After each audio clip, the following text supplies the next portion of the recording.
افلا یتدبرون القرآن، تدبر قرآن، مولانا امین احسن اصلاحی۔ سورہ الرحمن، آگے آیات 31 تا 45 کا مضمون۔ آگے اس دن کی تصویر آ رہی ہے جس سے لوگوں کو ڈرایا جا رہا ہے۔ نظم کلام بالکل واضح ہے۔ آیات کی تلاوت فرمائیے۔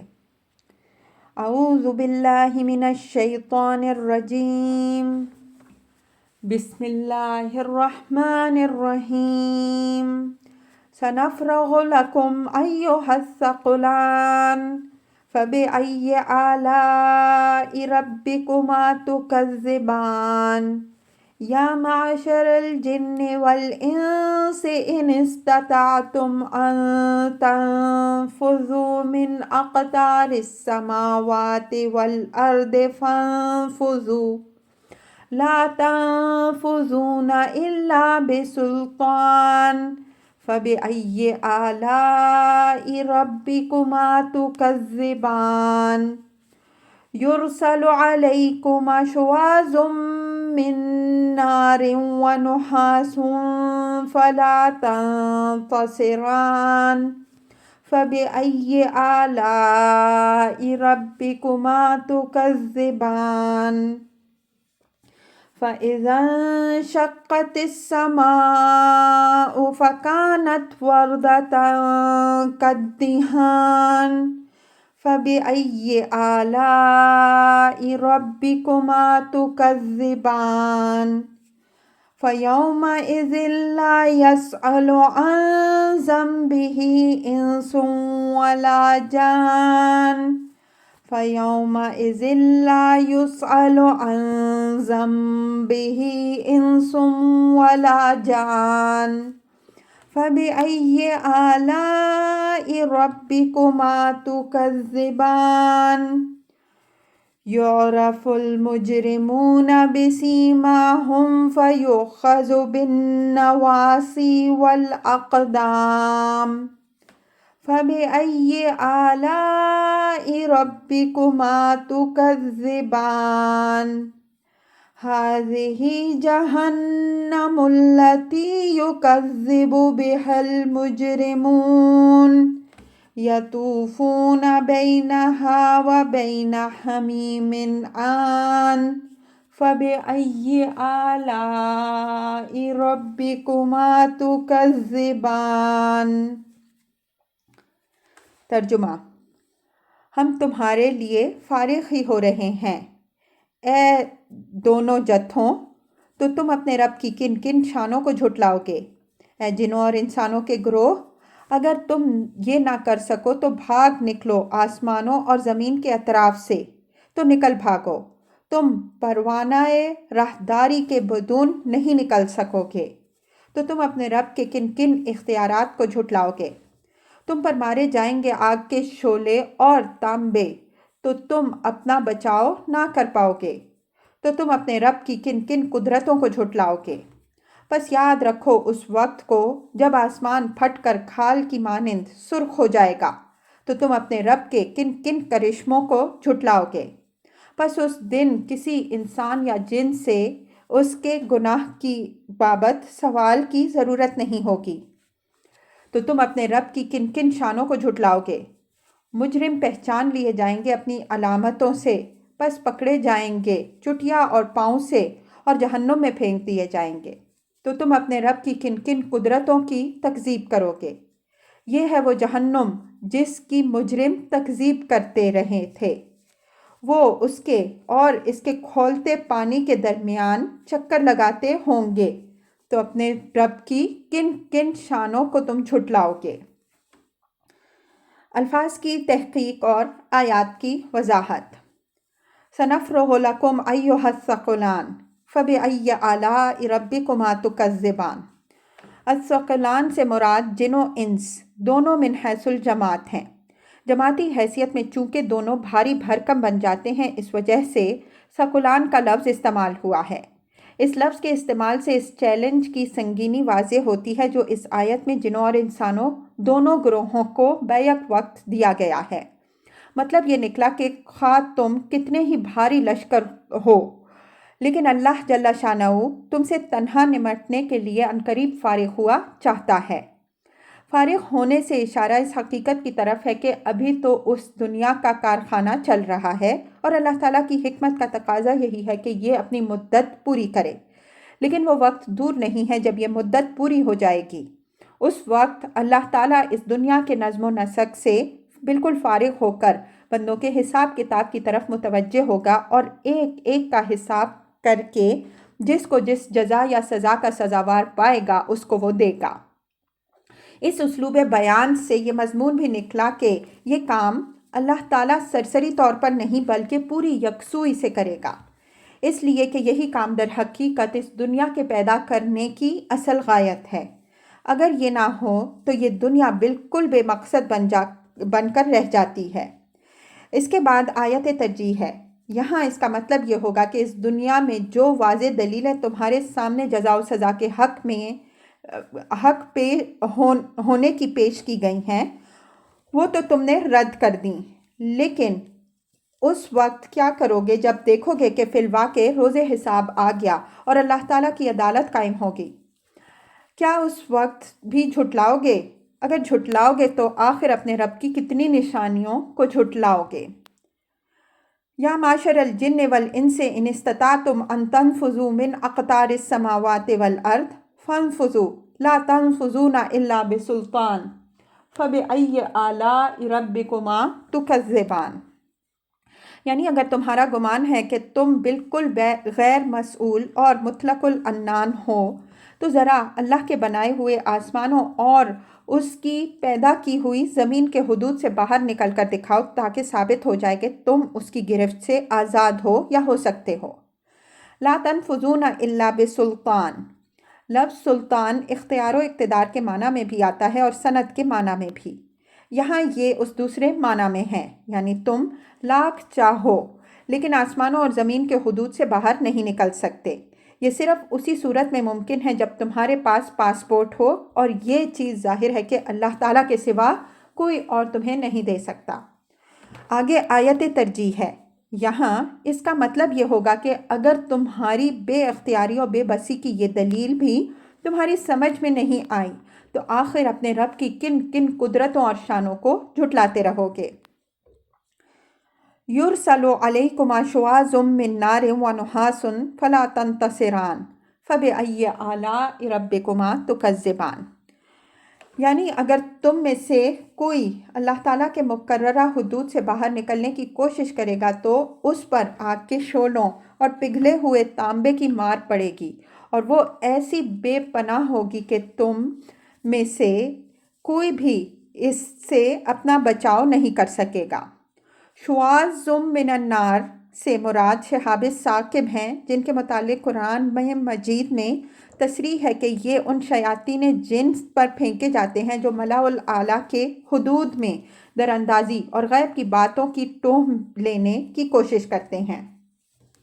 قرآن میں خود جنوں کی زبان سے اس امر واقعی کا اعتراف یوں نقل ہوا ہے: وَأَنَّا ظَنَنَّا أَن لَّن نُّعْجِزَ اللَّهَ فِي الْأَرْضِ وَلَن نُّعْجِزَهُ هَرَبًا۔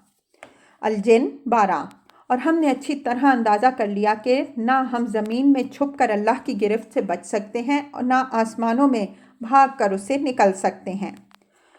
نحاس کے معنی عام طور پر ہمارے مفسرین و مترجمین نے دھوئیں کے لیے ہیں، لیکن یہ لفظ اس معنی میں معروف نہیں ہے۔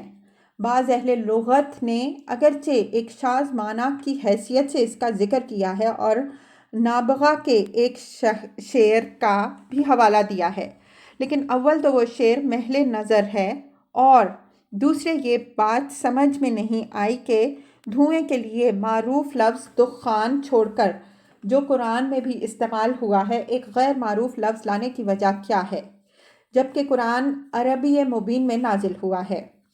اس وجہ سے ہم کو نحاس کے یہ معنی قبول کرنے میں تردد ہے۔ ہمارے نزدیک یہ اپنے معروف معنی میں استعمال ہوا ہے اور یہ انہی شہابوں کی ایک قسم ہے جن کا ذکر شواظ من نار کے الفاظ سے ہوا ہے۔ اس اجمال کی تفصیل یہ ہے کہ سائنس کی تحقیقات سے یہ ثابت ہو چکا ہے کہ بیشتر شہابیے تو گرتے ہی فضا میں تحلیل ہو جاتے ہیں۔ یہ بڑے بڑے غلظاتی اور ہجری گولوں کی شکل میں گرتے ہیں، لیکن اشیاء کی حرکی و توانائی کائنیٹک انرجی خلاف جوی میں داخل ہوتے ہی زیادہ تر حرارت میں تبدیل ہو جاتی ہے، جس سے شہاب پگھل کر آگ کے گولوں کی شکل اختیار کر لیتے ہیں اور زمین کی طرف گرنے کے دوران ان کا فلزاتی اور حجری مادہ بڑی حد تک ضائع ہو جاتا ہے یا عمل تبخیر سے غبار کی شکل میں تبدیل ہو جاتا ہے۔ تاہم جو شہاب زمین پر پائے گئے ہیں ان کو 3 گروپوں میں تقسیم کیا جاتا ہے۔ نمبر 1، فلزاتی شہاب سائیڈرائٹس۔ نمبر 2، حجری شہاب ایرورائٹس۔ نمبر 3، حجری فلزاتی شہاب سائیڈرولائٹس۔ ان شہابوں کے اندر جس طرح لوہے اور پتھر کے اجزاء پائے جاتے ہیں، اسی طرح تحقیق سے ان کے اندر کانسی اور تانبے کے اجزاء بھی پائے جاتے ہیں، جس کا آیت زیر بحث میں نحاس کے لفظ سے ذکر کیا گیا ہے۔ یہ فلزاتی اجزاء زیادہ تر شدت حرارت سے تحلیل ہو جانے والے ہیں، تاہم زمین پر گرنے والے شہابوں میں ان کا پایا جانا قرآن کی بات کی تصدیق کرتا ہے۔ نوٹ: شہابوں سے متعلق یہ تحقیق انسائکلوپیڈیا بریٹینیکا میں فہرست شہاب کیٹلاگ آف میٹیورائٹس کے مصنف میکس ایچ ہیئی کے مضمون شہاب ثاقب سے ماخوذ ہے۔ فَإِذَا انشَقَّتِ السَّمَاءُ فَكَانَتْ وَرْدَةً كَالدِّهَانِ فَبِأَيِّ آلَاءِ رَبِّكُمَا تُكَذِّبَانِ۔ دہان کے معنی لوگوں نے تیل کی تلچھٹ کے بھی لیے ہیں، لیکن یہ لفظ کھال کے معنی میں بھی معروف ہے۔ سرخی کی تشبیہ کے لیے کھال زیادہ موزوں ہے، اس وجہ سے ہم نے اسی معنی کو ترجیح دی ہے۔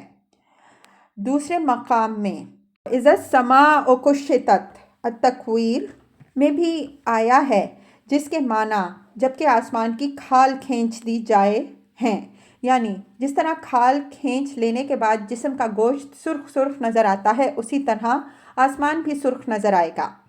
یہاں اس کی سرخی کو سرخ کھال سے تشبیہ دی گئی ہے اور یہ تشبیہ نہایت موزوں ہے۔ یہ روز قیامت کے ظہور کی تصویر ہے کہ آج تو تم بڑی ڈھٹائی سے قیامت کا انکار کر رہے ہو، لیکن وہ دن بھی آنے والا ہے جب آسمان شق ہو جائے گا اور یہ نیلگوں چھت سرخ کھال کی طرح نظر آئے گی۔ مطلب یہ ہے کہ اس وقت کیا کرو گے؟ کیا اس وقت بھی انکار کرو گے؟ آخر اپنے رب کی کن کن شانوں کو جھٹلاؤ گے؟ اس کے عجائبات قدرت تو یکے بعد دیگرے ظاہر ہوتے ہی رہیں گے۔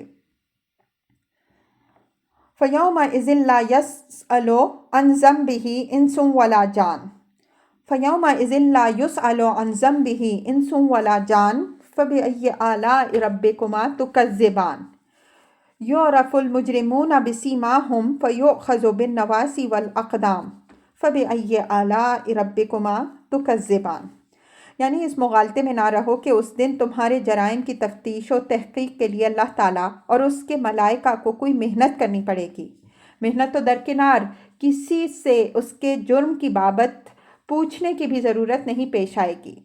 اس دن ہر مجرم اپنی پیشانی سے پہچان لیا جائے گا کہ وہ کس درجے کا مجرم اور کس سزا کا مستحق ہے۔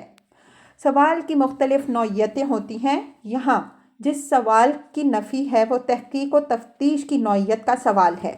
اس کی ضرورت پیش نہ آنے کی وجہ قرآن کے دوسرے مقامات میں یہ بیان ہوئی ہے کہ اس دن آدمی کے صرف ہاتھ پاؤں ہی نہیں بلکہ اس کے ایک ایک بن منہ سے اس کے جرائم کی شہادت ملے گی۔ رہا وہ سوال جو توبیخ یا ملامت یا استہزاء اور طنز کی نوعیت کا ہوتا ہے تو اس کی نفی یہاں نہیں کی گئی ہے، اور قرآن میں جو سوالات مجرموں سے مذکور ہیں وہ اسی دوسری نوعیت کے ہیں۔ اس باب میں قرآن کے بیان میں کوئی تضاد نہیں ہے بلکہ دونوں کے مواقع الگ الگ ہیں۔ فَيُؤْخَذُ بِالنَّوَاصِي وَالْأَقْدَامِ ان کے دوزخ میں پھینکے جانے کی تصویر ہے کہ اپنے جرم کی علامت کے ساتھ یہ دوزخ کی سنتریوں کے پاس لائے جائیں گے اور وہ ان کی چٹیا اور ان کے پاؤں پکڑ کر اٹھائیں گے، اور جس طرح لکڑی کے کندے دہکتی آگ میں پھینکے جاتے ہیں اسی طرح ان کو بھڑکتی دوزخ میں پھینک دیں گے۔ یہاں دوزخ میں پھینکنے جانے کا مضمون محذوف ہے۔ اس کی وجہ یہ ہے کہ ان کے پکڑے جانے کی جو تصویر کھینچی گئی ہے وہ پھینکے جانے ہی کی ہے۔ اس واضح قرینہ کی موجودگی میں اس مضمون کے اظہار کی ضرورت نہیں تھی۔ آگے آیت ترجیح ہے اور اس کا موقع و محل بالکل واضح ہے کہ تمہارے سامنے مرحلہ تو یہ بھی آنے والا ہے، تو آخر اپنے رب کی کن کن نشانیوں کی تکذیب کرو گے۔ هذه جہنم التی یکذب بها المجرمون یطوفون بینہا و بین حمیم آن فبأی آلاء ربکما تکذبان۔ فرمایا کہ یہ ہے اس جہنم کی تصویر جس کی مجرمین تکذیب کر رہے ہیں۔ بالآخر اس کی آگ اور اس کے کھولتے پانی کے درمیان پھرائے جائیں گے۔ آن اس پانی کی صفت کے لیے آتا ہے جس کی گرمی اپنے آخری نقطہ پر پہنچ چکی ہو۔ یہ ان کی انتہائی بے کسی کی تصویر ہے کہ جب دوزخ کی آگ ان کو جھلسے گی تو وہ پانی کی تلاش میں بھاگیں گے، لیکن پانی کا یہ حال ہوگا کہ وہ گرمی کے آخری نقطہ پر پہنچا ہوا ہوگا۔ انہی کے درمیان پھیرے لگانے میں ان کی زندگی گزرے گی۔ سورہ غاشیہ میں ان کی اس حالت کی تصویریں کھینچی گئی ہیں۔ تسلا نارن حامیہ تسقی من عین آنیہ، الغاشیہ 4-5۔ وہ بھڑکتی ہوئی آگ میں داخل ہوں گے اور جب پانی مانگیں گے تو ان کو آخری درجے میں گرم چشمے کا پانی پلایا جائے گا۔ آخر میں آیت ترجیح ہے اور اس کا موقع و محل واضح ہے کہ آج تو بڑی ڈھٹائی سے آخرت اور عذاب کا انکار کر رہے ہو، لیکن جب یہ کچھ تمہارے سامنے آئے گا تب کیا کرو گے؟ آخر اپنے رب کے کتنے مظاہر کو جھٹلاؤ گے؟